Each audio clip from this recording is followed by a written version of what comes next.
안녕하세요. 광주에서 활동하고 있는 미디어 교육 강사 연구 모임 다초점 렌즈라는 팀으로 이번에 미디어 속 차별과 혐오 표현 바꿔내기 미디어 샐러드 볼이라는 이름으로 교육 진행했던 내용을 오늘 여러분과 공유하고자 합니다. 저는 육수진이라고 합니다. 반갑습니다.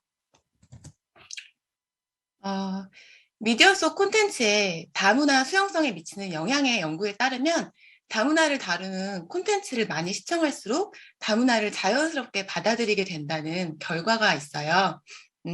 차별과 혐오 표현을 막아내고 멀리는 서로가 서로의 존재를 온전하게 존중받으며 살아가는 사회를 만드는데 이 미디어 교육이 이바지했으면 좋겠다라는 마음으로 이 교육 연구를 시작하게 되었습니다.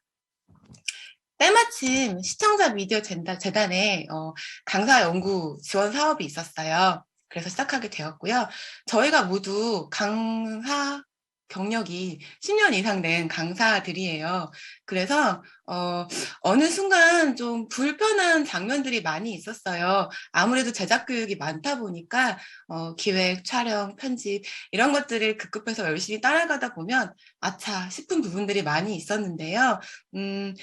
영상에서 보여지는 부분, 시나리오에서 쓰거나 하는 것들이 혐오 표현들이 좀 많이 있었어요.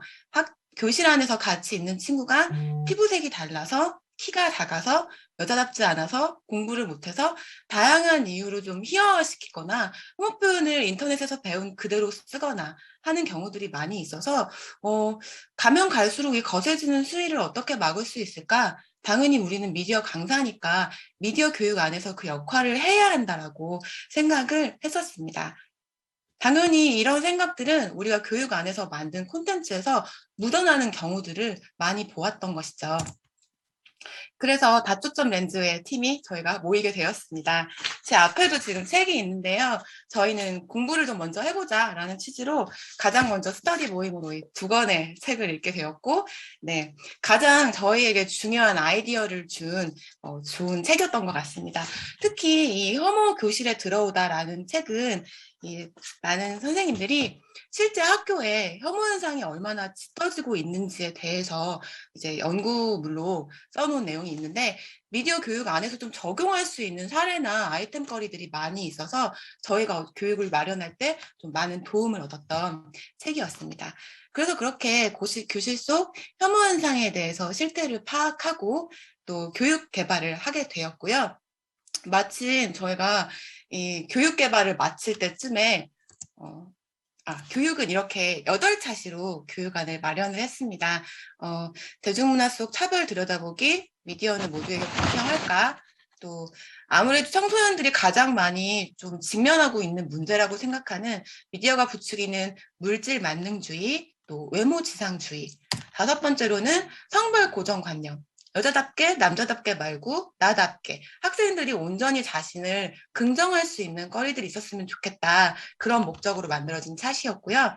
또 가장 중요한 혐오 표현은 표현의 자유일 수 없다라는 인식을 좀 심어주고 싶어서 6차시를 이렇게 기획하게 됐습니다.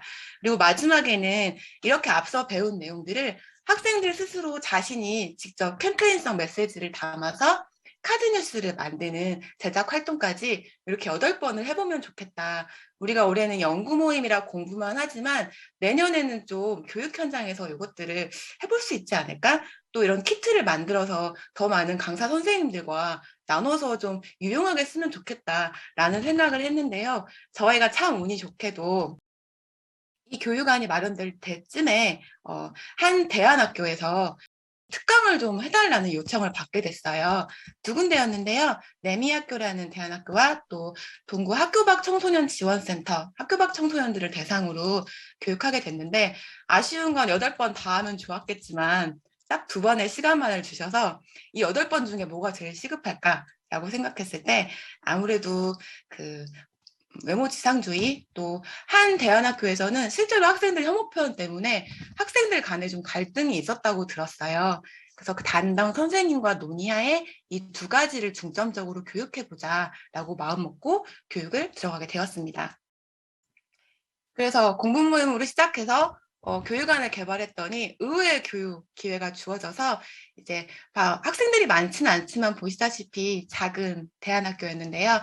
대안학교와 또 학교 밖 청소년 두 곳에서 두 번의 만남으로 교육을 진행할 수 있었습니다. 짧다 보니 목적을 명확하게 할 수밖에 없었어요. 그래서 목적은 미디어에서 비춰지는 혐오 표현과 차별에 대해 비판적 시각을 갖는 것, 그리고 대응 방안을 모색하는 것, 그리고 교육이 끝난 이후에 교실 밖에서 지켜졌으면 하는 점은 차별과 혐오 표현에 대항한다. 이거는 저희의 큰 꿈이고요. 아주 기본적인 목표는 동조하지 않는다. 확대 재생산하지 않는다 정도가 저희의 목적이었습니다. 그렇게 두 가지 교육을 시작하게 되었는데요. 외모지상주의는 일단 이런 내용으로 진행을 했고 먼저 들어가자마자 학생들의 이야기를 좀 들어볼 필요가 있다는 생각이 들었어요. 10대들은 왜 그렇게 화장을 많이 하는지 어른들도 마찬가지고요. 이런 압박은 어디서부터 온 것일까에 대한 이야기를 좀 하게 되었는데요.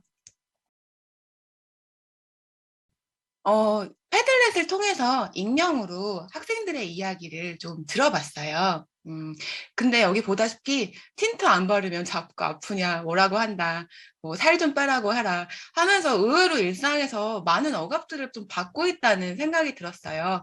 여긴 없지만 남학생들도 키가 작다는 것 때문에 실제로 친구들한테 놀림을 받거나 그것 때문에 위축된다는 이야기를 함께 나누어 주고는 했습니다.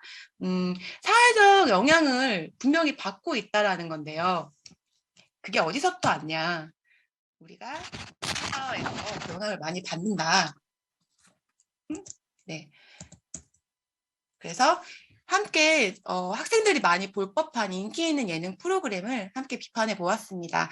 어린이도 청소년도 피해갈 수 없는 외모 평가, 외모 압박 그런 것들이 우리를 좀 자유롭게 할 수 없는 부분이 있었다라는 이야기를 짚어보면서 또 최근에 그것이 알고 싶다에도 나왔었는데요. 청소년 프로하나 문제라고 거식 시기 장애를 앓고 있는 학생들이 나이가 어려질수록 더 많이 있다고 해요. 그래서 그런 문제에 대해서 우리 어떻게 바라볼 수 있을지 함께 비판하는 시간을 그러면서 이제 비판적 시각을 갖고 본격적으로 내가 예능 프로그램 PD에게 제안서를 쓴다면 우리가 앞서 보았던 문제 지적들을 어떻게 바꿔낼 수 있을지 스스로 써보는 시간을 가졌습니다. 이건 학생들이 쓴 답변인데요. 나를 평가하고 비하하는 것이 네, 중요하지 않다. 또 외에도 카메라 외에 다양한 편집점이 있을 수 있는데 연출자와 촬영자에게도 분명한 책임이 있다라고 하면서 우리가 예상하지 않았던 카메라 밖을 좀 돌아보는 굉장히 심도 깊은 눈들을 보여주기도 했습니다. 사실 가 아니라 학생들이 그렇게 무언가를 깊게 바라보고 할 수 있는 기회가 적지 않았나? 미디어 교육의 리터러시가 분명히 필요한 건 이 부분에서 굉장히 중요하지 않나라는 생각이 들었습니다. 그래서 미디어를 비판적으로 바라보고 능동적으로 의견을 제시하는 이런 시간이 반드시 필요하다. 같은 방식으로 혐오 표현은 자유일 수 없다. 혐오 표현을 하는 건 가장 사회적 약자, 소수자를 대상으로 하는 경우가 많고 우리가 소비하는 영화, 유튜브에서 특히 많다는 것을 각 사례들을 보고 나누어 봤고요. 학생들이 직접 모의 법정처럼 이것은 유죄일지 무죄일지 한 소수자에 대한 혐오 표현에 대한 사건들을 보고 이야기를 나누는 시간을 가졌습니다. 저희는 신호등 카드를 적극 활용했는데요. 이렇게 유보 찬성 부정해서 청소년들이 처음에는 자기 의견을 적극적으로 내기 어려워하는 경우들이 있어요. 이럴 때는 카드를 통해서 의견을 묻고 다른 의견을 받으면서 서로 의견을 보완하고 하면서 좋은 이야기들을 좀 만날 수 있었던 저희에게 아주 좋은 교육의 재료가 되어주었습니다. 좋았던 거는 혐오 표현의 대상을 한 연구기관에서 조사했을 때 1위는 특정 지역 출신이에요. 저는 지금 광주에 살고 있잖아요. 광주나 전라도에 대한 혐오 표현이 특히 많은데요. 학생들이 1위를 예상하지 못하더라고요. 이 답변을 말해줄 때 조금 놀라는 반응들을 보였어요. 내가 아니라고 생각하고 들고만 썼는데 나 역시 그 혐오 표현의 대상이 될 수 있다는 거에서 좀 많은 어둠이 있지 않았나. 그리고 또 마찬가지로 노청소년존이 등장했다는 기사를 읽으면서 우리도 역시 예외일 수 없다. 우리가 꼭 같이 지켜야 되는 이유에 대해서 함께 이야기를 나눴습니다. 네, 그래서 학생들이 아무래도 대안학부다 보니까 수도 작고 학생도 많지 않아서 좀 한계도 많이 있었지만 그럼에도 불구하고 학생들이 좀 충분히 좋은 반응을 보여줘서 이런 기회가 좀 더 많아졌으면 좋겠다라는 생각을 들었고요. 수업 마지막 시간에 요 얘기만 할게요. 선생님, 저 친구가 멸치라고 놀리는데 그런 말 해도 되나요? 라고 물어본 친구가 있었어요. 이전까지는 아무렇지 않게 사용했던 말들이 교육 이후에 괜찮은 걸까? 아마 목구멍에서 좀 뭔가 걸렸었던 모양이에요. 드라마틱한 변화를 가져올 수는 없겠지만 일상 안에서 작은 균열, 작은 브레이크를 만드는 게 저의 교육이 해야 될 일이 아닌가라는 생각이 듭니다. 조금씩 말하는 자신의 태도들을 성찰하는 학생들의 작은 장면들에서 아주 큰 성취감을 느꼈었고 좀 더 많은 기회가 주어졌으면 하는 생각을 했습니다. 시간이 됐죠? 들어주셔서 감사합니다. 발표를 마치겠습니다. 미디어 샐러드 볼이었습니다.